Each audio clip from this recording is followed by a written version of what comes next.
compartir con ustedes la palabra. Me prometo que voy a ser breve y que los muchachos se queden conmigo aquí, los adoradores, porque vamos a adorar al Señor también en medio de esta palabra. Y quiero que se ubiquen por favor en el libro de Segunda de Crónicas, capítulo 18.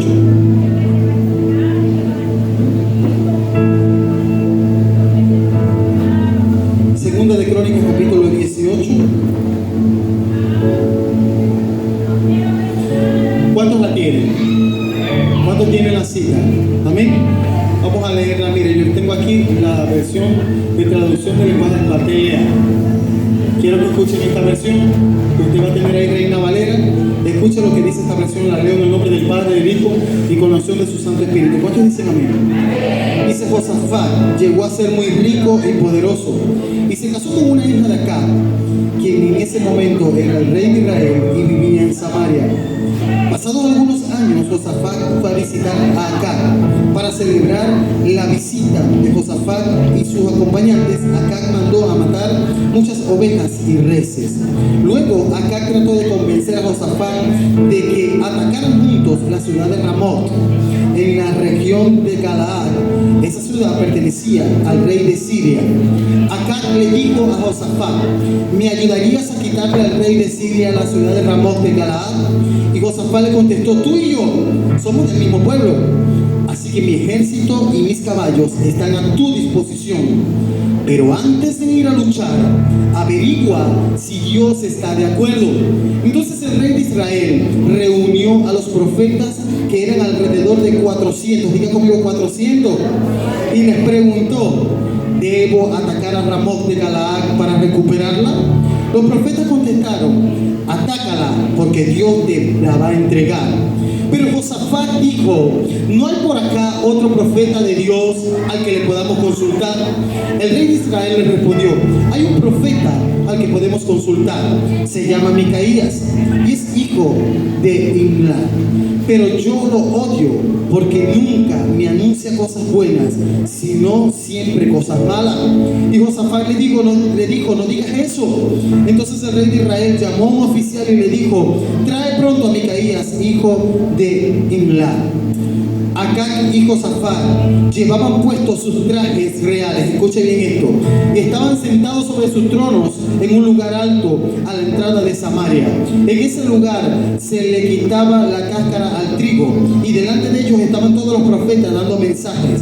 Sedequías, hijo de Kenaán, se había hecho unos cuernos de hierro, y con ellos en la mano gritaba: Dios ha dicho que con estos cuernos Acab atacará a los sirios hasta destruirlos. Todos los profetas anunciaban lo mismo y le decían a Acab: ataca a Ramot de Galaad, porque vas a triunfar y Dios va a darte la ciudad. Mientras tanto, el oficial que había ido a buscar a Micaías le dijo a este: todos los profetas han anunciado que el rey Acab vencerá. Habla tú como ellos y anuncia al rey algo bueno, por favor. Pero Micaías le contestó: juro por Dios que solo diré lo que Dios me diga. Y cuando Micaías se presentó delante del rey, este le preguntó: Micaías, ¿debo atacar a Ramot de Galaad? Y Micaías le respondió: atácala y triunfarás. Dios te entregará la ciudad. Pero el rey le dijo: ¿cuántas veces te he rogado que me digas la verdad de parte de Dios? Micaías le contestó: veo a todo el pueblo de Israel desparramado por las montañas, andan como las ovejas cuando no tienen pastor. Dios dijo que no tienen quien los dirija, que cada uno vuelva tranquilo a su hogar. Entonces Acab le dijo a Josafat: ¿no te dije que Micaías no me iba a anunciar nada bueno? Micaías dijo: no debiste decir eso. Ahora escucha el mensaje que Dios te envía. Yo vi a Dios sentado sobre su trono. Todos los ángeles del cielo estaban de pie, unos a la derecha y otros a la izquierda. Entonces Dios preguntó: ¿quién iría a convencer a Acab de que atacará a Ramot de Galaad y fuera vencido ahí? Unos decían una cosa mientras que otros decían otra. Pero un espíritu vino delante de Dios y dijo que él iría a convencer a Acab. Dios le preguntó cómo iba a hacerlo. El espíritu dijo que haría que los profetas dijeran mentira.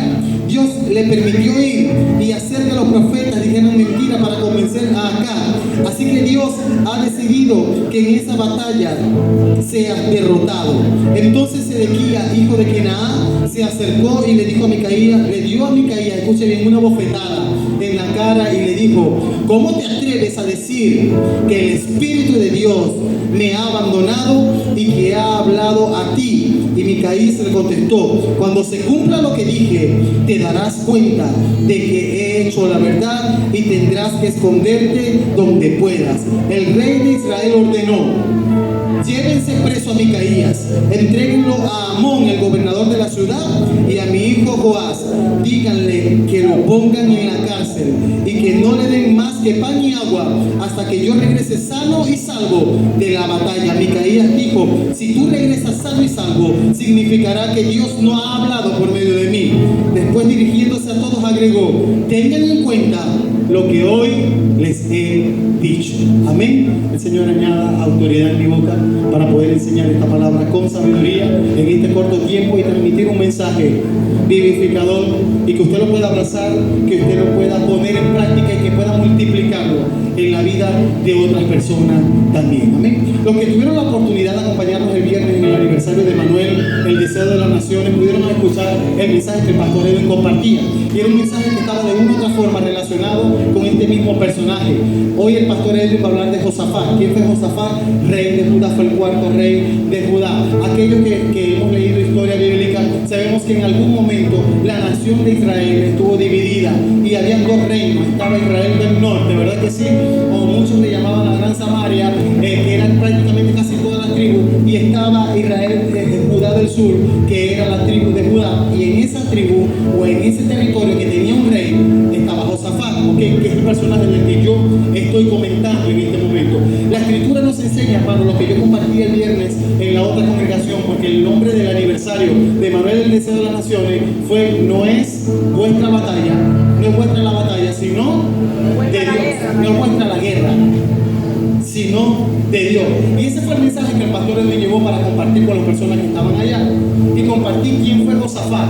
Y si les pudiera hablar un poco de Josafat, Josafat puede ser uno de los personajes en la escritura que es de mayor referencia para nosotros. Si yo les pregunto a ustedes el personaje favorito de las escrituras, rápidamente se va a levantar algunos, y los que son adoradores, salmistas o músicos dicen que es David. Pero aquellos que hemos leído la escritura a profundidad, muchos van a decir: no, yo digo que fue Moisés. E incluso muchos van a decir: no estuve de acuerdo que Moisés ni siquiera entró a la tierra prometida. Otros van a decir, otros que son más jóvenes van a decir: no, yo quiero ser como José. José es inspirador, José es soñador. Y muchos de nosotros mantenemos algunos nombres por ahí que son icónicos. Pero si pudiéramos mencionar en la lista o agregar a la lista de los favoritos, yo podría decir que el rey Josafat fue uno de los que nos deja mayor inspiración y ejemplo. ¿Por qué? Por lo que prediqué el viernes. El hombre en algún momento vino un ejército para atacarlo, se unieron prácticamente 3 naciones para atacarlo, y él, acostumbrado a venir de una nación guerrera, que sabía lo que era traspasar a un soldado enemigo con una flecha o con una lanza, él no fue eso lo que hizo. Él entendió que no era con ejército ni con fuerza, sino con su Santo Espíritu.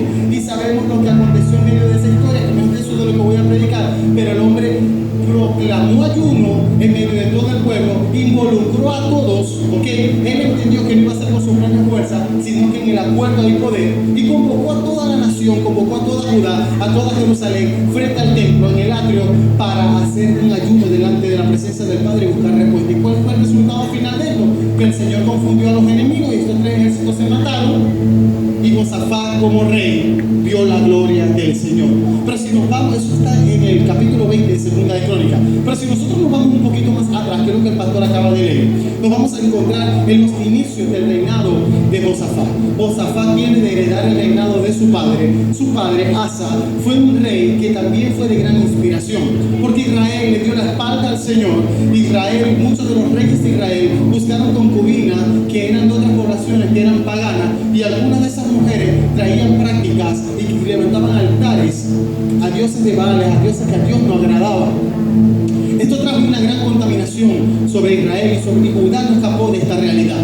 Y sabe, Asa, el papá de Josafat, fue un hombre que su esfuerzo fue por derribar todos esos altares y limpiar a la nación de la idolatría. Sin embargo, su hijo, desde muy pequeño, creció muy distinto a los niños que hoy vemos crecer. Los niños de hoy crecen con la tecnología en la mano. Los niños de hoy crecen con un teléfono y con una tablet. Los niños de hoy son especialistas en manejar redes sociales, plataformas digitales. En aquel tiempo no era así. Josafat, aparte que venía del linaje de un rey, es muy distinta la educación que se le da a alguien que se levanta en un palacio a una persona como usted y como yo, que vamos a una escuela colectiva con muchos alumnos, ¿ok? Normalmente cuando un niño es un príncipe, vamos a irnos por darles un ejemplo allá en Inglaterra, que tienen reinas y reyes, ¿verdad que sí? Los hijos de los reyes, ¿usted cree que van a una escuela común a estudiar? No, hermano, ni siquiera Harvard. Ellos tienen tutores que van hasta el palacio y allá ellos les forman. Son niños que no tienen el poder de decidir igual como cualquier otro niño, de salir y jugar con tierra, por darles un ejemplo muy sencillo, sino que todo es un procedimiento, un régimen disciplinario. ¿Sabe por qué? Porque desde muy pequeño le enseñan de que va a ser el heredero o la heredera del trono, ¿ok? Y Josafat creció observando a su papá a través del ejemplo, no de lo que decía por su boca, porque por las palabras se las lleva el viento, sino vio el ejemplo de su padre. Y el ejemplo de su padre fue un hombre de testimonio, fue un hombre que derribó altares con la única intención de agradar a Jehová. ¿Qué pasó con Asa? Asa desaparece del plano terrenal y ahora a los 35 años de edad llega Josafat al reinado. 35 años de edad. ¿Se considera 35 como una persona tan joven? ¿Qué dice usted? Ok, ya estamos por los 40 y tantos, decimos que sí, ¿verdad que sí? Pero sin embargo ya tenía una edad sumamente prudente para asumir un reinado. Ya desde los 30 ellos podían hacerlo. Pero, y hasta antes, Josías fue rey desde niño. Sin embargo, ya tiene 35 años, llega al reinado, y cuando él llega al reinado, lo primero que hace, en vez de enfocarse en el ejército, en las lanzas y en las flechas, él decide traer un orden intrínseco desde adentro hacia afuera, sanidad para Judá, desde adentro hacia afuera. Y hace una convocatoria, escuchen la iglesia, lo que le voy a decir porque es importante, hace una convocatoria comenzando su reinado, y la convocatoria que hace, manda a llamar a los sacerdotes, manda a llamar a los levitas, con la única intención que puedan enseñar la Torá al pueblo. Y los envió, Pastor Michael los envió para que enseñaran al pueblo, porque entendía que a través de la palabra es que se puede, escuche bien, sanar una nación. A través de la palabra es que se pueden implementar los cambios más impresionantes, porque las estrategias humanas hoy pueden estar. El hombre puede ser un gran líder de influencia, hoy yo puedo ser un líder de influencia sobre su vida, hoy estoy, pero mañana quizás ya yo no esté, pero la palabra del Señor permanece para siempre. Y esto lo entendió Josafat como rey, y él comenzó a trabajar en lo que era importante, escúcheme bien, en lo que era realmente importante. Trabajó en lo que realmente era valioso, y era añadirle valor a las personas para que conocieran no a través de una estrategia humana, sino a través de la palabra del Señor, quien era su creador, y volvieran al origen, porque muchos estaban caminando de espalda a nuestro Dios, como hoy por hoy la sociedad se encuentra caminando de espalda al creador. Miren, entre tantos logros que tuvo Josafat, tuvo ese que fue uno de los más importantes, pero su papá le enseñó que los altares a Baal se tenían que derribar, y Josafat hizo lo mismo, comenzó a derribar los altares de idolatría. Para los que no lo saben, hoy ya lo pueden certificar. Por eso nosotros no adoramos imágenes, porque la Escritura nos enseña que es abominación a nuestro Padre. Y Josafat sabía que Jehová es fuerte y celoso, y que no debía de ninguna manera permitir que levantaran un altar, un fuego extraño al Creador. Derribó todos los altares y comenzó a ganar gran fama. Es por eso que lo que el pastor acaba de leer en 2 de Crónicas capítulo 18 dice que el hombre tenía riquezas, tenía poder, tenía fama ante las poblaciones vecinas, se había hecho poderoso, y no precisamente por el ejército, que tenía unos buenos valientes que defendían la nación, sino porque el hombre entendió que el centro y la prioridad de su gobierno debió ser siempre el Señor. Ahora, ¿cuántos de los que estamos acá actualmente en el tiempo presente tenemos un cargo de supervisión, un cargo de gerencia, o tenemos a personas bajo nuestra responsabilidad subordinada? ¿Hay alguien acá que pueda levantar la mano? ¿Sí? Ok. Dios bendiga a estos hombres que los ha puesto con influencia en un lugar para ser de bendición y para ser una antorcha encendida. Ok, Josafat añadió valor a lo que Dios le entregó, a lo que Dios le confió. Usted y yo también tenemos que hacerlo. Ok, desde el área, desde la trinchera, desde el lugar donde Dios te coloque, en el entorno donde Dios te permita desarrollar una labor específica. Pero sin embargo, no todo es color de rosa. En algún momento Josafat tiene un encuentro, y aquí voy con las alianzas. Repita conmigo: alianzas. Ay, Dios mío. Cuando uno escucha la palabra alianza, Margie, automáticamente piensa en algo positivo. Uno cuando escucha la palabra alianza, uno dice, bueno, ganar, ganar. Me voy a aliar con Yerimar, yo pongo de lo que yo tengo, ella pone de lo que ella tiene, y los dos juntos levantamos un emporio, una corporación, una gran empresa. Por algo nuevo. Eso es una alianza.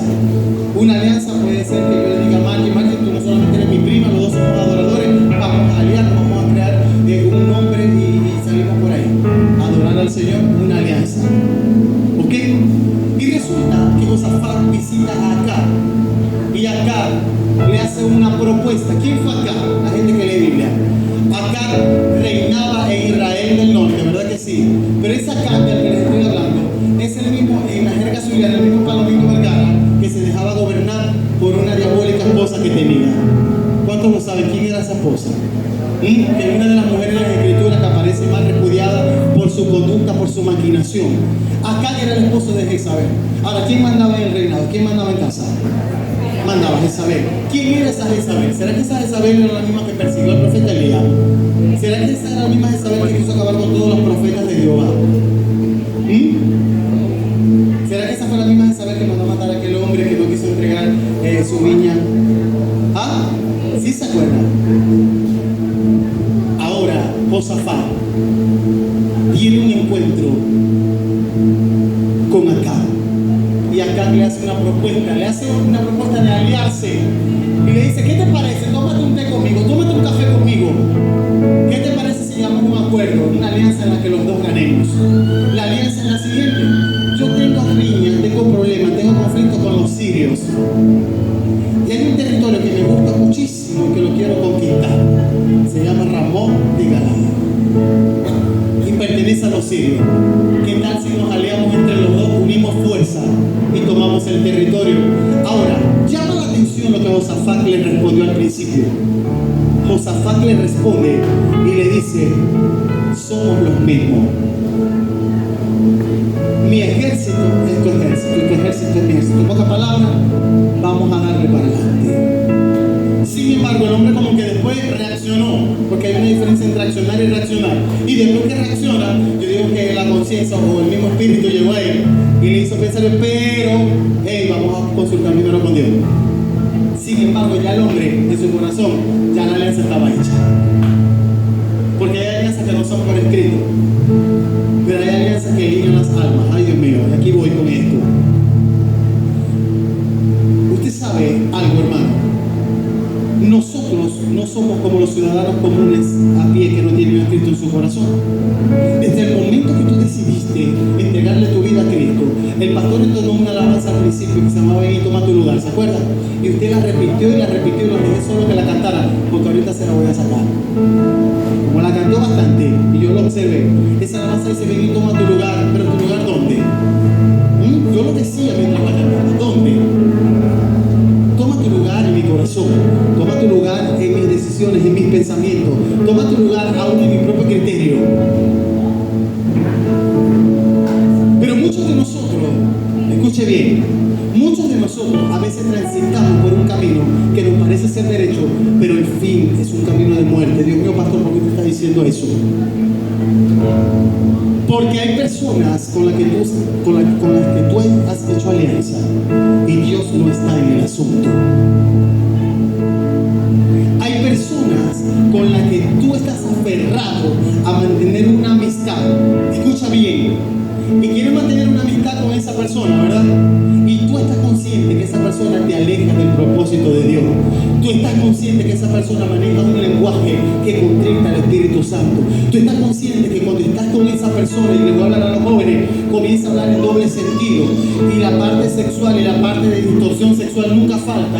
Y estás siempre ahí tirando su chufleta. Y en el momento que tú te ríes, tú estás aprobando y te estás haciendo partícipe de esa alianza que no bendice tu vida, sino que trae maldición. No todas las alianzas son de bendición. Hay alianzas que son para maldición. Hay alianzas que te van a llevar, si no pones un freno, lastimosamente a la ruina. Y no es lo que el Padre quiere. Es por eso que muchas personas, ay Dios mío, y me voy a meter más profundo, es por eso que muchas personas están con alguien a su lado. No me voy a meter con los matrimonios, me voy a meter con los noviazgos para llegar a los matrimonios. Está con una persona y las cosas no están saliendo bien y está requete, hiper, mega afligido persona te está ocasionando en tu parte emocional, y es que simplemente Dios nunca estuvo presente en el asunto. Fue una alianza que tú decidiste emprender, fue un paso que tú decidiste dar, pero en ningún momento preguntaste si Dios estaba presente en el asunto. Hay personas, escúcheme bien, dentro del mismo cuerpo de Cristo que vienen amistades, y dentro del mismo cuerpo de Cristo es que también le sirve al Señor, y por pensar que le sirve al Señor decimos, no, es que esa amistad es de Dios para mí. Déjeme decirle que cuando Dios llama, Dios confirma. Y hay mucha gente que ha sido llamada, escuche bien, pero la Escritura dice que muchos son los llamados y pocos los escogidos. Y usted simplemente a veces se escuda y dice, es que es cristiano, ella es cristiana, eso es más que suficiente. No, pero si no va a ser de bendición a tu vida, si su visión va distinta a la tuya, no van a llegar a ningún lugar, porque podrán estar dos personas juntas si no están de acuerdo. Lo dice la Escritura. De ninguna manera. Ahora Josafat viene de estar en una nación donde su padre le enseñó que la prioridad era pedirle dirección a Jehová de los ejércitos. Josafat viene de una nación de Judá donde le enseñaron a doblegarse y a buscar el rostro del Señor desde muy temprano. Pero acá está nada más y nada menos que adoctrinado por Jezabel. Y Jezabel era una oportunista. Y hoy por hoy ese es un espíritu de manipulación. Hoy por hoy es un espíritu que quiere tomar control, que quiere tomar dominio, que quiere manipular con la intención de alcanzar su objetivo, que es destruirte. Porque Satanás vino para hurtar, para matar y para destruir. A Dios gracias que Cristo vino para darnos vida y para darnos vida en abundancia. ¿Y sabes qué pasó con Josafat? Josafat de una u otra forma consintió en la alianza, sin embargo le puso una condición y le pidió a Acab. ¿Qué le pidió a Acab? Le dijo, vamos a preguntarle a los profetas que Dios responda si es su voluntad que vayamos a esa guerra. ¿Y a quién buscó acá? Miren, la Escritura no lo dice, pero me atrevería a decir que esos 400 profetas estaban entrenados por Jezabel. ¿A quién buscó acá? A los profetas que le servían a él. Y aquí hay otra palabra para el pueblo de Dios. Buscó a los 400, escuche bien, que con tal de que el rey estuviera feliz, estaban dispuestos a decirle lo que él quería escuchar.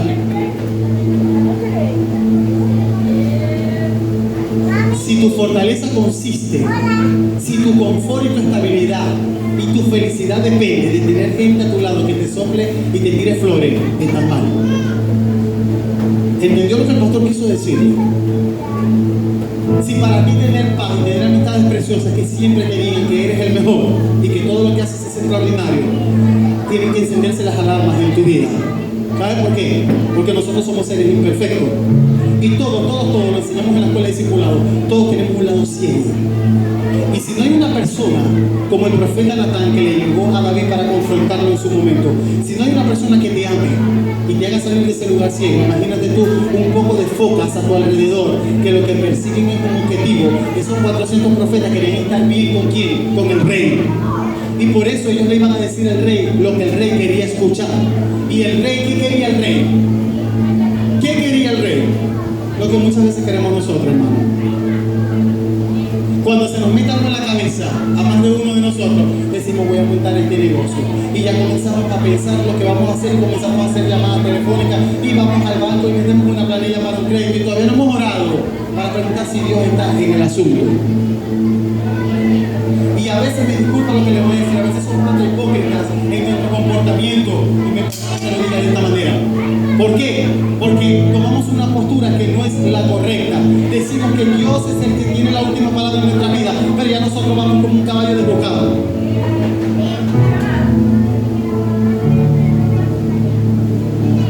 Los 400 profetas, ¿qué dijeron los 400 profetas? Los que leyeron conmigo, ¿qué dijeron? Vaya a la guerra.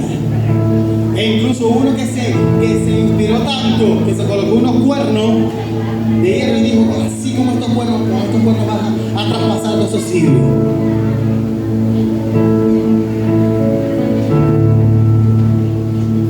Sin embargo, como Jehová estaba en el asunto, Jehová permitió que de la misma boca de acá saliera a mencionar a Micaías. Porque si acá fuera otro se queda callado y no lo menciona nunca. Cuando Josafat le dijo, no hay alguien más, una opinión más que podamos buscar. Dice, por ahí hay uno que se llama Micaías, pero ese no lo quiero ver ni en pintura. No lo quiero ver en pintura porque es como una piedra en mi zapato. No No lo quiero ver ni en pintura porque es como un talón de Aquiles para mí. No lo quiero ver ni en pintura porque me dice las cosas y no me respeta como rey, mientras que las 400 focas estaban de rodillas.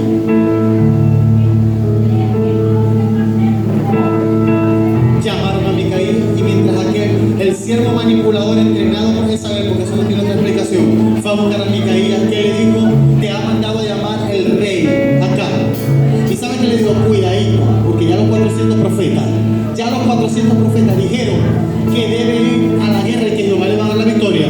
Cuidadito que usted dice lo contrario. Usted va a llegar, usted hace su obra de teatro y usted dice que Jehová lo va a acompañar. Y la sonrisa Micaías le dijo: yo hablaré solamente lo que la boca de Jehová me diga que hable. Sin embargo, cuando llegó allá, fuentes teológicas dicen que Micaías le responde con ironía a este rey acá, porque el rey acá hace una pregunta cuando llega este profeta y le dice: ¿debo ir a enfrentarme a los sirios? Y con ironía le responde Micaías. ¿Y qué le dice? Ven y entra a la ciudad que te la van a entregar. Y le dijo: ¿hasta cuándo? ¿Hasta cuándo? Mire, señora, que vaya estaba en el asunto. Si acá este hombre se queda callado, aprovecha esa oportunidad y dice: ya tengo convencido a Josafat. Pero sabemos lo que la escritura nos dice.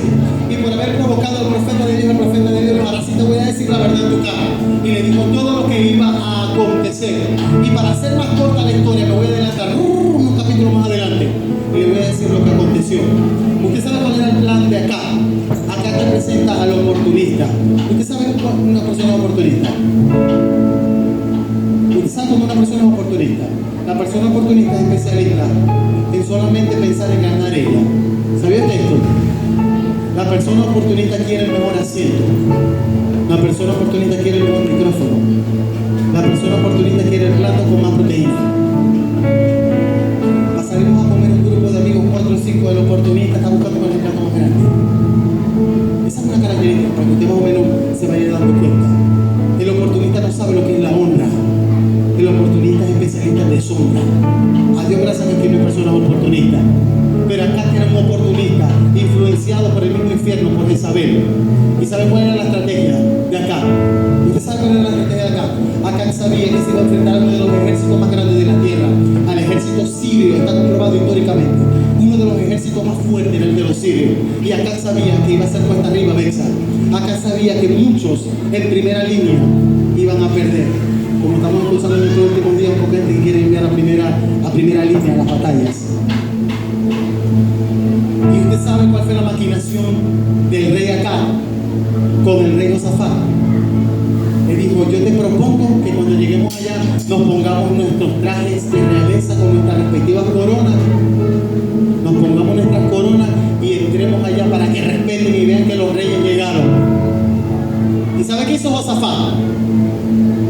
En su corazón inocente se puso la mejor de las túnicas y se puso su corona bien brillante. Y Josafat, en el momento que fueron a la guerra, Josafat entró como rey. Usted sabe que los reyes iban a las batallas, que los reyes iban en la parte de adelante guerreando, y Josafat llegó como un valiente, vestido con su traje de realeza y con su corona. Pero los que leen Biblia, ¿alguien puede decirme cómo entró el rey acá? Con un disfraz de soldado. El rey acá, como era manipulador, era maquinador, dijo: yo no me voy a poner la corona, yo no me voy a poner la túnica, el traje de realeza, porque cuando me identifica un sirio de que me traspasa, me traspasa. ¿Qué quiso decir el rey acá con esto? Si van a matar a alguien, que acaben con Josafat. Ahora, vámonos más profundo. ¿Por qué cree usted que acá orquesta este plan en medio de esa alianza? Era el tipo de persona oportunista que quería matar 2 pájaros en un solo tiro. Quería que si se daba lo del territorio, se quedaba con el territorio, ¿verdad que sí? Pero adicional a eso, como Israel estaba dividida como nación, pero estaba el reino del norte y el reino del sur, a él le hubiese parecido perfecto que Josafat muriera en esa batalla. Y sabe que Josafat entró como un corderito a la batalla con su traje de realeza, y cuando estaba ahí, obvio que iba a acontecer lo que todos nos imaginamos que iba a acontecer. ¿Qué cree usted que pasó? Los sirios con su radar identificaron de manera visual y dijeron: ese es el rey de Israel, vamos todos contra él. Aquí voy, porque la palabra es perdiendo también se gana. ¿Qué estuvo mal de parte de Josafat? Hacer una alianza con las tinieblas. Hoy, ¿con quién has hecho tu alianza? ¿Con quién estás aliado? Eso es algo que tú no lo vas a responder. Eso es algo que tienes tú que pensarlo. ¿Quiénes son las amistades con las que estás frecuentando? ¿Te están añadiendo valor? ¿Si realmente se están volviendo ellos a ti? ¿O tú cada día te pareces más a ellos?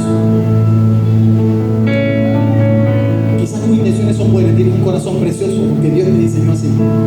Pero no todos los que están afuera son como tú sabías. Hay muchas personas, el pastor lo predicó hace poco, que constantemente van a estar esperando el momento oportuno para traspasarte con una lanza, ¿sabías? Como Saúl quería traspasar a David. Así, pastor, otra vez Saúl y David. Sí, hermano, porque estoy apasionado con esta historia. Va a haber más de uno que te va a querer traspasar cuando des la espalda. Por eso tienes que saber con quién te vas a aliar.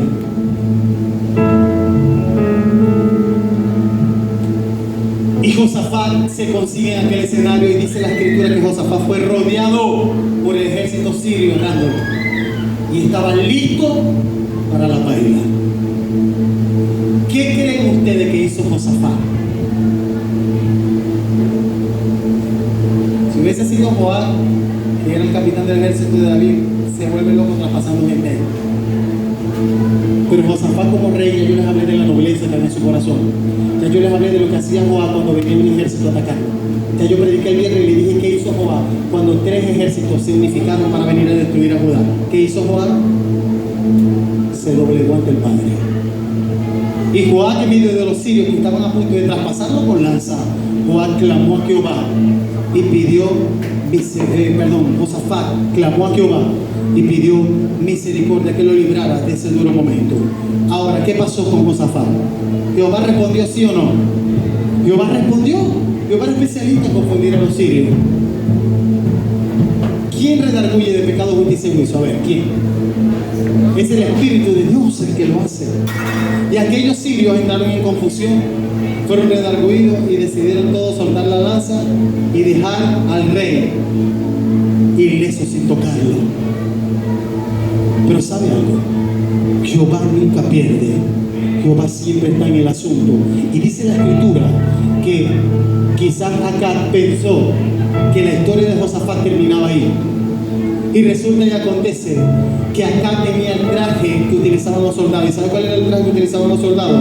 Eran armaduras de hierro, todo. Y se dice que el traje que tenía Acab, lo dice la escritura, era un traje bien completo, Eric, completo. Pero tenía un pequeño orificio, Eric. Pequeñito orificio. Hay gente que viene a la casa de Dios. Hay gente que quizás hoy está en este lugar, pero se ha descuidado y tiene un pequeño agujero, una pequeña abertura. Y el enemigo sabe cuál es tu talón de Aquiles. El enemigo sabe por dónde puede penetrar y por dónde puede destruir la vida de aquel que lo permite. Y el rey Acab jamás pensó lo que iba a acontecer. Una flecha, escuche bien, no se sabe de dónde venía, y dice la palabra que era ¿qué? Perdida. Hoy son las balas perdidas. En aquel tiempo fue una flecha perdida. Nadie se dio cuenta de lo que aconteció. Una flecha perdida entró por el orificio náutico chiquitito, donde nadie pensó. Por ahí entró en las vestiduras del rey Acab. ¿Y sabe qué aconteció? Y aquí hay una enseñanza para el pueblo de Dios. La escritura no dice que al recibir esa flecha, no dice la escritura que Acab cayó por tierra y murió. Poco a poco, Bexa, dice la escritura que comenzó a desangrarse. Yo quiero hablarle a la iglesia Manuel el día de hoy. Yo no sé si tú eres como Acab, que has dejado un espacio, un orificio para que las tinieblas ganen ventaja sobre tu vida. E incluso no sé si estás en la segunda fase, en la que ya te lanzaron una flecha y tienes la flecha clavada. Lo que sí te voy a decir es que Acab permitió que esa flecha permaneciera ahí y se desangró al punto de morir, desaparecer de la faz de la tierra. Si tú tienes el orificio, el día de hoy, si tus vestiduras hoy tienen un orificio, y ese orificio puede tener nombre, ¿sabes? Ese orificio puede llamarse un hábito oculto. Ese orificio de tu vestidura puede llamarse murmuración. Ese pequeño orificio de tu vestidura de hierro, puedes tener espada en mano, puedes manejar la palabra de Dios, wow, puedes hablar hasta en lenguas y manejar dones y todo lo demás, pero si hay un pequeño orificio, puedes tener renombre. Acá era el rey, hermano, pero si está el orificio ahí, que puede tener un nombre y solamente tú puedes saber cuál es el nombre, puede ser fornicación, puede ser adulterio, puede ser mentira, puede ser, escuche bien, puede ser envidia, puede ser hipocresía, puede ser maquinación, puede ser indiferencia.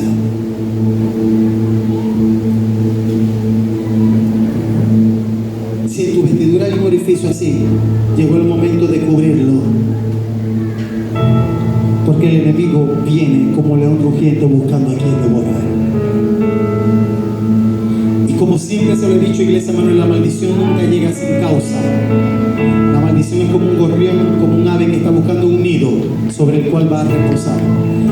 Y ese gorrión de la maldición, él sabe identificar a un hombre y a una mujer de Dios íntegro. Ese gorrión sabe identificar dónde hay un hombre que es íntegro y una mujer íntegra. Y el hombre y la mujer íntegra no se descubre aquí en el altar con un micrófono. El hombre y la mujer íntegra no se descubre en un ayuno. El hombre y la mujer íntegra no se descubre en una vigilia. El hombre y la mujer íntegra se descubre en el momento de la adversidad, cuando se comporta, obedece, cuando no tiene doblez, cuando es íntegro, cuando tiene dominio propio, cuando le dice no a las tinieblas, aunque tiemble, aunque humanamente sienta que la tentación lo está rodeando. Corre a los brazos del Padre, como lo hizo José cuando aquella mujer se quedó con las vestiduras en la mano. Eso es lo que el Padre observa.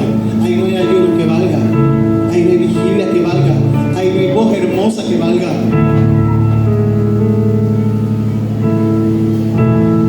Si no cubres ese orificio, el enemigo te va a traspasar. Y cuando él te traspase, ¿sabes qué pasa?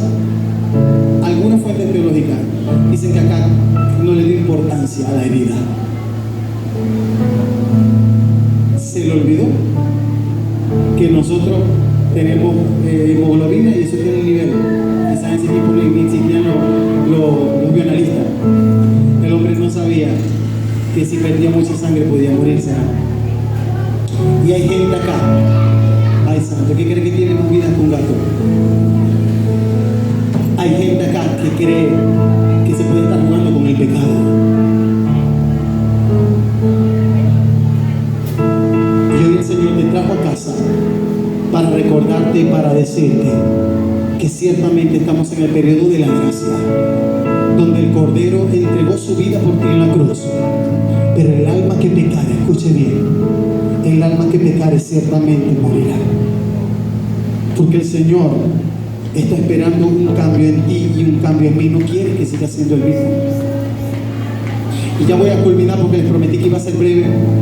Josafat fue librado de ese momento duro. Y una decisión, escuche bien, una decisión lo llevó a caminar casi por la línea de la muerte. Una alianza donde Dios no estaba presente. ¿Está viendo por qué es importante saber con quién hace esta alianza?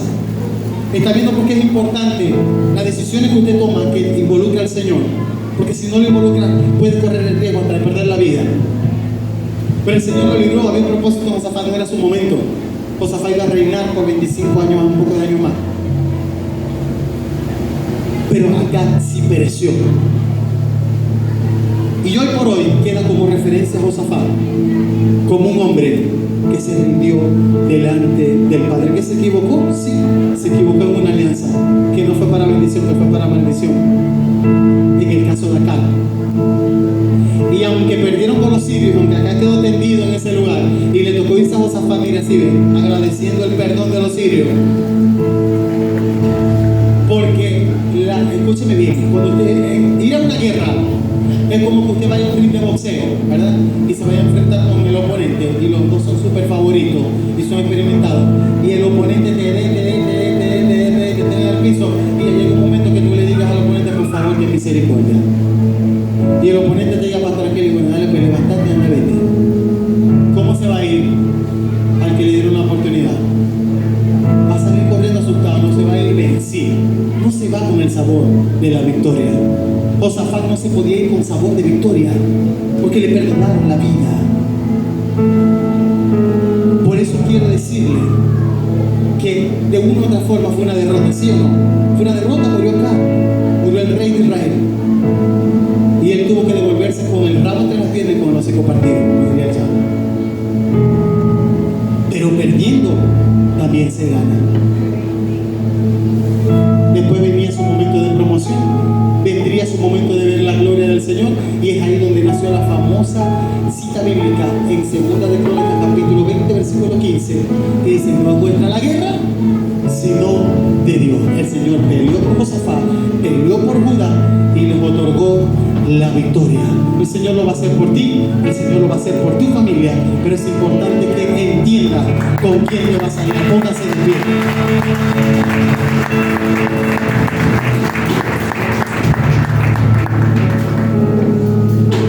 Y como perdiendo también se gana, aún de las caídas, hermano, tenemos que aprender. Porque aunque tú te hayas caído y aparentemente las consecuencias hayan sido terribles y afectaron hasta tu familia, hoy el Señor tiene el poder para sanar y restituir.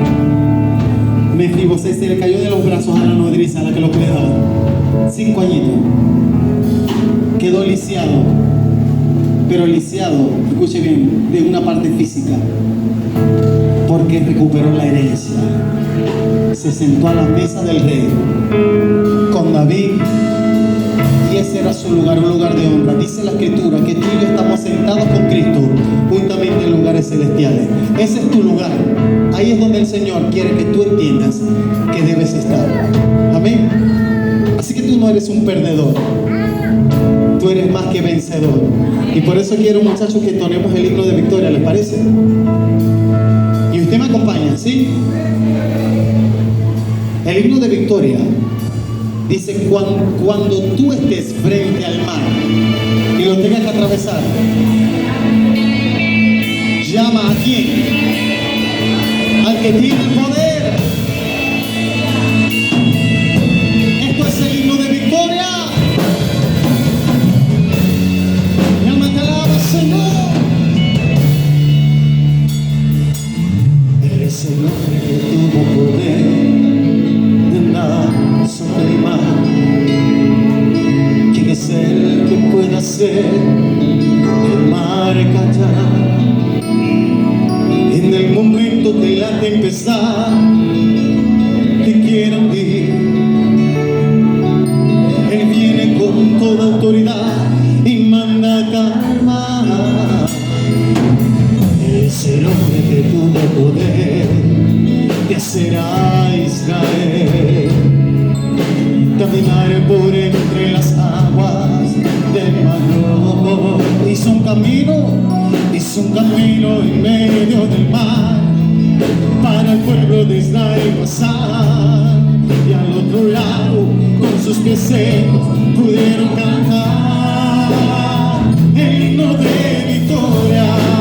Vamos, levanta tu voz, dile conmigo: cuando tú estés frente al mar y lo tengas que atravesar, llama a este hombre con fe, solo él gana el mar.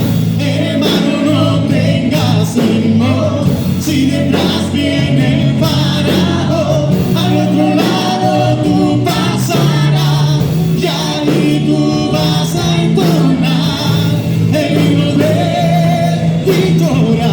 Cada vez que el mar rojo tú tengas que pasar, llama siempre a ese hombre que te va a ayudar. En la hora más difícil es cuando él te ve. Llama siempre a ese hombre que tiene el poder. Si tú pasas por el fuego no te vas a quemar, y si pasas por las aguas no te ahogarás. Pasa como Israel que el mar atravesó, y en el nombre del Señor el himno de victoria.